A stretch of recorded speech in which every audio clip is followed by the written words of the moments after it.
ဒီကနေ့မှာအီရန်နိုင်ငံရဲ့အမြင့်ဆုံးခေါင်းဆောင်ဖြစ်တဲ့အယာတိုလာခါမီနီတည်ဆုံသွားခဲ့ပြီလို့အီရန်အစိုးရကကြေညာလိုက်ပါတယ်။အမေရိကန်ပြည်ထောင်စုနဲ့အစ္စရေးတို့ရဲ့အပြင်းအထန်တိုက်ခိုက်မှုအစမှာပဲအခုလိုတည်ဆုံသွားခဲ့တာပါ။သူ့နေအိမ်မှာဖွင့်လှစ်ထားတဲ့ရုံးခန်းထဲမှာတိုက်ခိုက်ခံခဲ့ရတာလို့သိရပါတယ်။အခုတော့ရုတ်တရက်တည်ဆုံသွားခဲ့တဲ့ခါမီနီရဲ့ဘဝဆက်ကြောင်းတစ်စိတ်တစ်စောင်းကိုကြည့်လိုက်ရအောင်ပါ။အယာတိုလာခါမီနီကို1939ခုနှစ်မှာမက်ရှ်ဟတ်မြို့မှာမွေးဖွားခဲ့ပါတယ်။သူ့မိသားစုကတော့ဘာသာရေးပညာရှင်မိသားစုဖြစ်ကဖခင်ကအစ္စလမ်ဘာသာရေးဆရာတဦးဖြစ်ပါတယ်။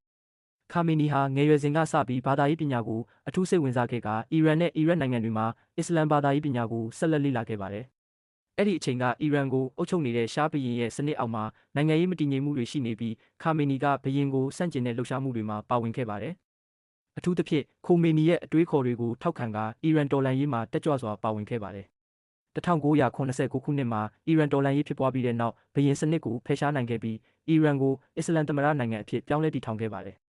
အဲ့ဒီနောက်ခါမီနီဟာအရေးကြီးတဲ့နိုင်ငံရေးရာထူးတွေကိုဆက်တိုက်ဆိုသလိုထမ်းဆောင်ခဲ့ပါတယ်။1982ခုနှစ်မှာသူဟာအီရန်နိုင်ငံရဲ့သမ္မတအဖြစ်ရွေးချယ်ခံခဲ့ရပြီးနှစ်ကြိမ်ဆက်တိုက်တာဝန်ထမ်းဆောင်ခဲ့ရပါတယ်။1989ခုနှစ်မှာခိုမီနီကွယ်လွန်သွားတဲ့နောက်ခါမီနီကိုအီရန်နိုင်ငံရဲ့အဓိပတိအဖြစ်ရွေးချယ်ခဲ့ပါတယ်။အီရန်နိုင်ငံမှာအမြင့်ဆုံးအာဏာရှိသူဖြစ်ပြီးစစ်တပ်တရားရေးမီဒီယာနဲ့နိုင်ငံရေးလမ်းကြောင်းများစုကိုထိန်းချုပ်နိုင်တဲ့အခမ်းကဏ္ဍဖြစ်ပါတယ်။ဒါကြောင့်သူဟာသမ္မတထက်အာဏာပိုရှိသူပါခါမီနီရဲ့အုပ်ချုပ်ရေးကာလအတွင်းမှာအီရန်ဟာနိုင်ငံတကာနဲ့ဆက်ဆံရေးအရာအထူးသဖြင့်အမေရိကန်နိုင်ငံနဲ့တင်းမာမှုတွေကြုံတွေ့ခဲ့ပါတယ်။နျူကလ িয়ার အစီအစဉ်ကြောင့်လည်းစီးပွားရေးပိတ်ဆို့မှုတွေခံခဲ့ရပါတယ်။ဒါပေမဲ့သူကအီရန်ရဲ့အချုပ်အခြာအာဏာနဲ့ကိုယ်ပိုင်လမ်းကြောင်းကိုထိန်းသိမ်းဖို့အရေးကြီးတယ်လို့အမြဲတမ်းထောက်ပြခဲ့ပါတယ်။တစ်ချိန်တည်းမှာပဲသူ့ကိုထောက်ခံသူတွေအနေနဲ့အစ္စလမ်ဘာသာရေးတန်ဖိုးတွေကိုထိန်းသိမ်းနိုင်ခဲ့တဲ့ခေါင်းဆောင်တဦးလို့မြင်ကြသလိုဝေဖန်သူတွေကတော့လူ့အခွင့်အရေးနဲ့လွတ်လပ်ခွင့်ကဏ္ဍတွေမှာကန့်သတ်မှုတွေရှိတယ်လို့ထောက်ပြကြပါတယ်။မနေ့ကအထိခါမီနီဟာအီရန်နိုင်ငံရဲ့အမြင့်ဆုံးခေါင်းဆောင်ဖြစ်တာဝန်ထမ်းဆောင်နေခဲ့ပါတယ်။နိုင်ငံရေးဘာသာရေးနဲ့စစ်ရေးတွေမှာအရေးကြီးဆုံးဆုံးဖြတ်ချက်တွေကိုထိန်းချုပ်နေတဲ့လူတဦးဖြစ်ခဲ့ပါတယ်။တစုတစည်းတည်းပြောရမယ်ဆိုရင်ခါမီနီဟာအီရန်သမိုင်းထဲမှာအရေးပါတဲ့ခေါင်းဆောင်တဦးဖြစ်ခဲ့ပြီးတော်လှန်ရေးကာလကနေယနေ့ခေတ်အထိနိုင်ငံရေးလမ်းကြောင်းကိုအဓိကသတ်မှတ်ပေးနေတဲ့လူတစ်ယောက်ဖြစ်နေခဲ့တာပါ။